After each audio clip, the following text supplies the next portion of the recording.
think the key takeaway for many countries from the Trump's meeting with Zelensky is that you must demonstrate a gratitude and you need to be in a lower position when you're engaging or negotiating with President Trump.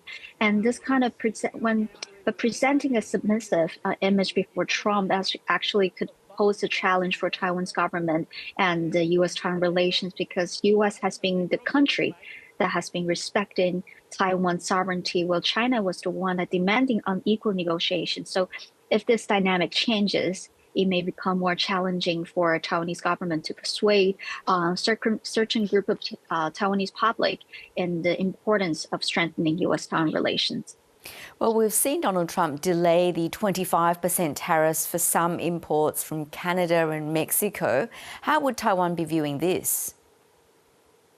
So I think when we are negotiating with Trump, we need to provide he's a very transactional person. So that's also what we learned from his previous engagement with a lot of different countries. So Taiwan now have been 2 days ago, the TSMC, they just announced a 100 billion investment in US and USD investment in US, and I think this is something Taiwan is hoping to present to to President Trump. But also, the major reason for TSMC to take this action is not because of President Trump; it's because for their clients.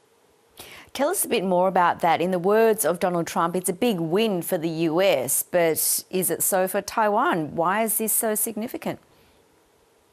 Yes, so this is actually, I think it's a win-win situation for US and Taiwan, but actually win-win also for TSMC. So the major reason for TSMC to enlarge or expand their investment in the US is because of the demand from their clients. So they need to, that's the demands from their clients is their first priority.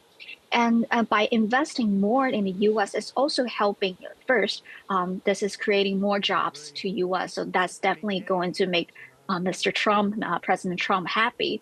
But the second, for Taiwan, it's also helped the stake, the U.S.-Taiwan relations, the stake for U.S.-Taiwan relation to be higher. So when the relations between Taiwan, especially for the economic relations between U.S. and Taiwan, it's deeper. That's actually helping. There will be more reasons for U.S. to support Taiwan in the future. And how closely do you think Beijing will be watching this?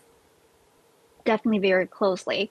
I would say Beijing has been relatively quiet, and since President Trump has been in the office. But I think they have been observing how to negotiate and how to talk with President Trump. And President Trump has been the person to initiate the negotiation. So I think every country, not just Beijing and not just Taiwan, is still waiting when will President Trump talk to us. Jasmine Lee, really good to talk. Thank you. Thank you.